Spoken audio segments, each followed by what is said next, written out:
शुभ प्रभात मंडळी.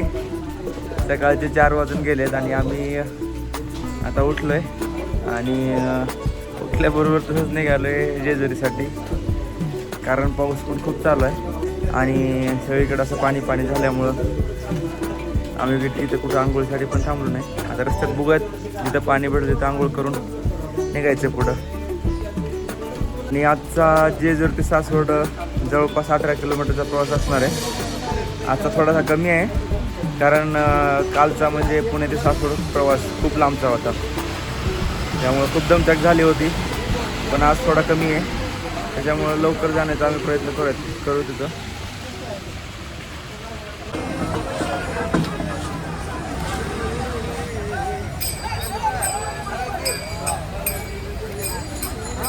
मंडळी, तुम्ही ते जे टॉर्च बघताय लाल, ते आहे पताक्यावरची टॉर्च. म्हणजे आता एवढ्या सकाळी 3ला आणि 4ला आपली सगळी दिंड्या पुढच्या प्रवासासाठी निघतात, तेव्हा अंधारात त्या दिंडीतले लोक इकडे तिकडे जाऊ नये, लोक चुकू नये, त्यासाठी ती खून केलेली असते. कसा आहे रस्ता? चिक्कुल चिक्कुल सगळा. असल्या रस्त्याने निघाले आता वारी. सगळे वारकरी अशाच रस्त्याने निघालेत. मध्ये होता आणि आजचा मुक्काम आमचा जेजुरीमध्ये असणार आहे. पण सकाळपासून बघतोय नुसता पाऊस चालू आहे. काय आहे, गोंगटे पण घेतलेत आम्ही आणि हे बघताय तुम्ही सगळे लोक पावसातच निघालेत. जवळपास आता आम्ही 7 किलोमीटर चिक्कुल तोडून पुढे आलोय. आता रस्ता लागलाय चांगला. बघूयात पुढं पाऊस कुठं थांबतं का, नाहीतर असंच पावसात जावं लागणार आहे. आणि वरून पावसात त्याच्यामुळे थोडीशी बेजारी व्हायला लागली आहे, पण ठीक आहे. जस्ट आता पाऊस गेला म्हणून घोंगटं काढलं होतं, परत पाऊस आलाय. पाऊस चालू झालाय हो का बघा. काय करावं या पावसाला. तर आंघोळ करण्यासाठी जागा भेटलेली आहे, पण बघूयात नियोजन लागते का काही, कारण गर्दी पण तशी खूप दिसायला लागली आहे. बघूया काय होतंय. म्हणजे आंघोळ झाली तर बरं होणार आहे. काही असं ठिकाण आहे इथं आंघोळ करण्यासाठी जागा इथं भेटल्या, इथं मग आंघोळी चालू आहेत. असंच असते वारीमध्ये, काही पर्याय नसतो आपल्याकडं. आल्यानंतर काय आपल्याला सुखसुविधा भेटत नसतात पूर्ण घरच्यासारख्या.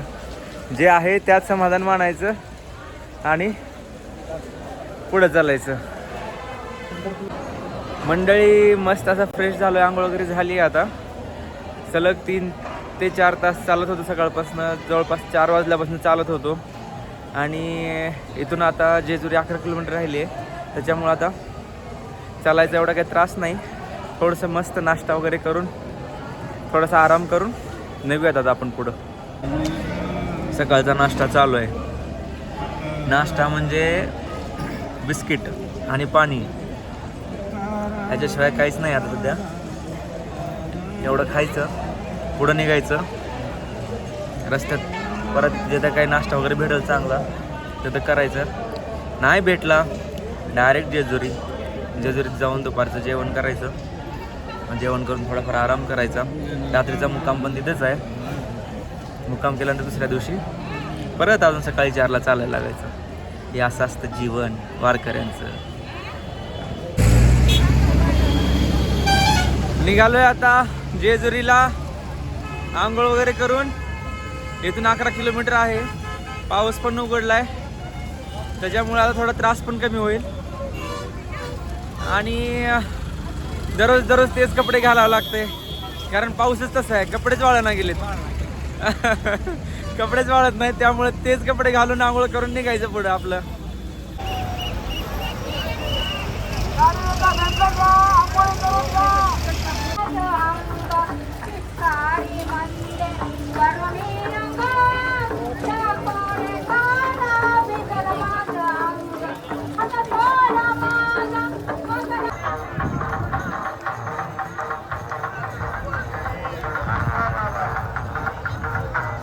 पेट्रोल पंप पूर्ण भरला आहे, सगळे आराम करायला लागले.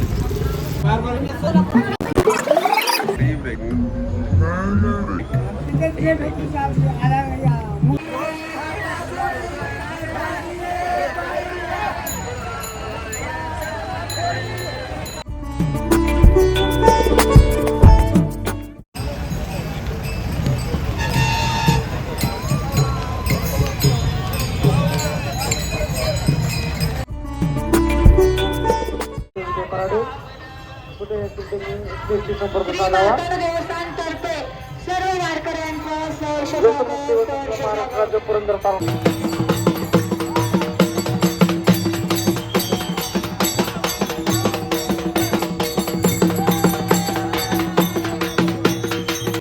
मल्हारी मार्तंड देवस्थान जेजुरी. रस्ता किती सुंदर आहे. अशा सुंदर अशा रस्त्यातून सुंदर अशा ठिकाणी चाललोय. मजाच मजा.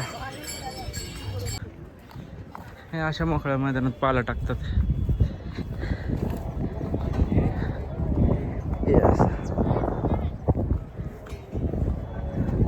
बुद्धीला सळू की पळो करत, त्या बुद्धीला स्थिर राहू देत नाही कोण. कसं दिसतंय दृश्य, कसं दिसायला लागले.